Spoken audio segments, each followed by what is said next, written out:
Morning everyone.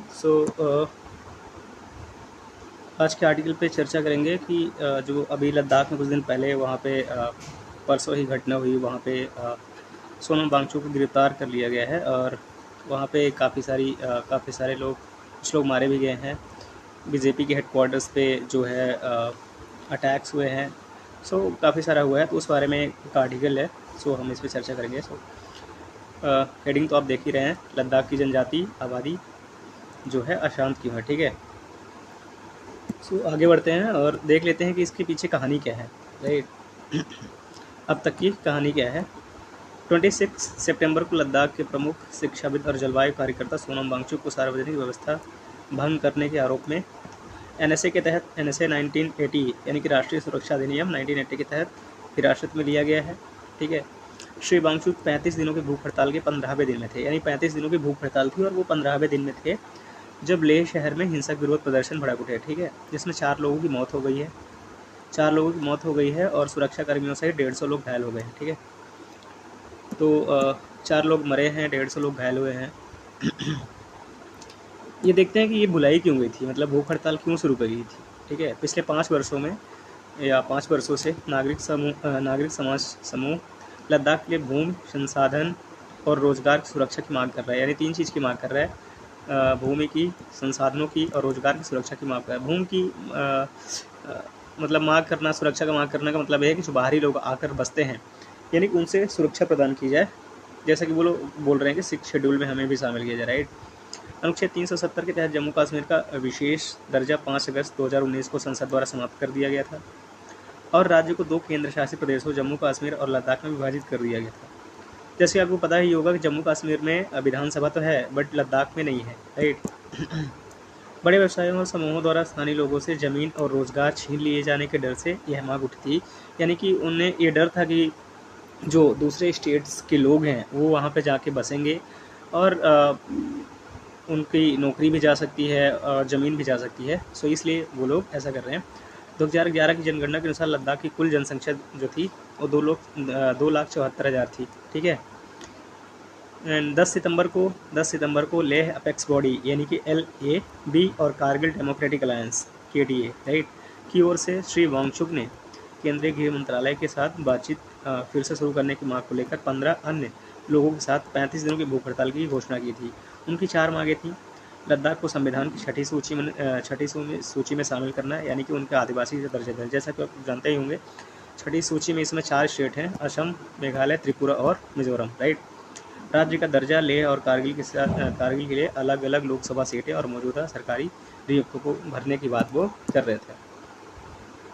वार्ता की रूपरेखा देख लेते हैं क्या है।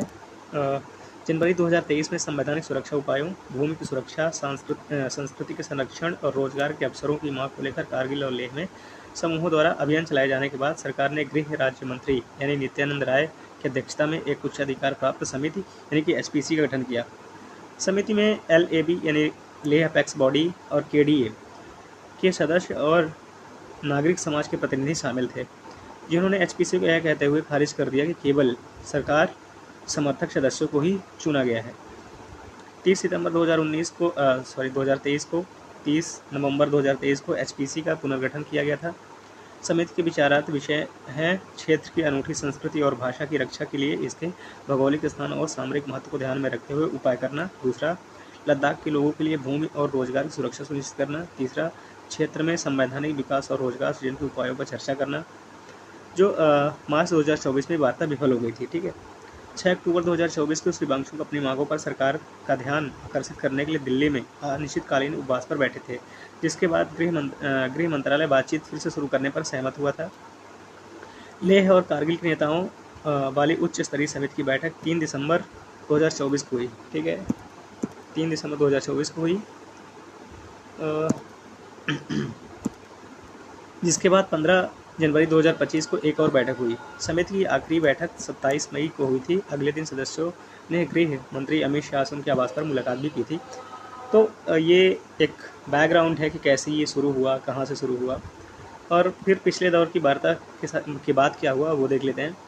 बैठक के बाद 3 जून को राष्ट्रपति मैम द्रौपदी मुर्मू ने केंद्र शासित प्रदेश लद्दाख के लिए 4 नियम अधिसूचित किए, जिनमें लद्दाख के लिए आरक्षण, भाषा, अधिवास और पर्वतीय परिषदों की संरचना संबंधी नई नीतियां निर्धारित की गई।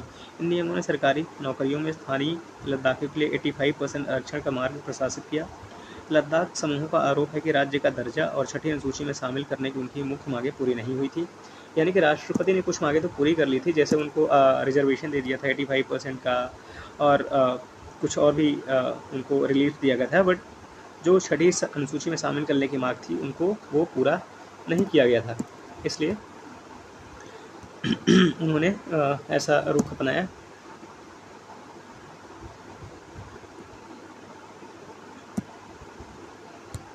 माफ कीजिए, थोड़ा सा सरकार का रुख क्या है, ठीक है, सरकार का रुख क्या है, यानी कि सरकार इसमें कैसा रिएक्शन दे रही है, सरकार क्या करना चाह रही है। सो लद्दाख बौद्ध परिषद के बौद्ध संघ के अध्यक्ष और विरोध प्रदर्शनों का नेतृत्व कर रहे LAB यानी कि लेह अपेक्स बॉडी के जो सह संयोजक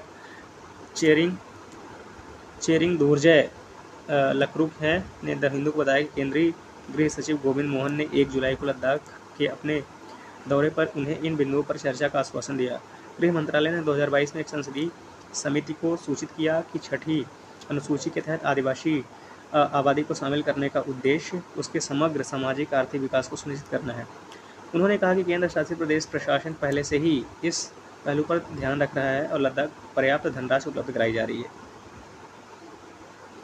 हिंसक विरोध प्रदर्शनों के बाद गृह मंत्रालय ने एक बयान में कहा है कि लेह अपेक्स बॉडी और KDA के साथ सक्रिय रूप से बातचीत कर रहा है और कई बैठकें आयोजित की गई हैं। गृह मंत्रालय ने कहा है कि इस तंत्र के माध्यम से बातचीत की प्रक्रिया से लद्दाख की अनुसूचित जनजातियों के लिए आरक्षण 45% से बढ़कर 84% करने, परिषदों में महिलाओं को 1/3 आरक्षण प्रदान करने और भोटी और पुगी को आधिकारिक भाषा, ये भी UPSC में ये यहाँ से सवाल पूछने की बहुत ज़्यादा संभावना है कि भोटी और पुर्गी जो है वो आधिकारिक भाषा कहाँ से लिया गया है, ये कहाँ की भाषाएं हैं। तो ये ध्यान रखने वाली बात है कि जो भोटी हैं और पुर्गी हैं वो लद्दाख से जुड़ी हुई भाषाएं हैं, ठीक है।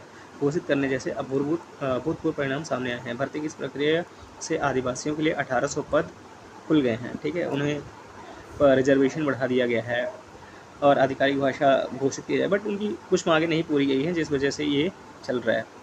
सो आपको ज़्यादा मतलब एग्ज़ाम के हिसाब से यही सब जानने की ज़रूरत होती है, वो नहीं कि मतलब किसको अरेस्ट कर लिया, कहाँ पे ले गए, ये सब। So thank you. हम नेक्स्ट आर्टिकल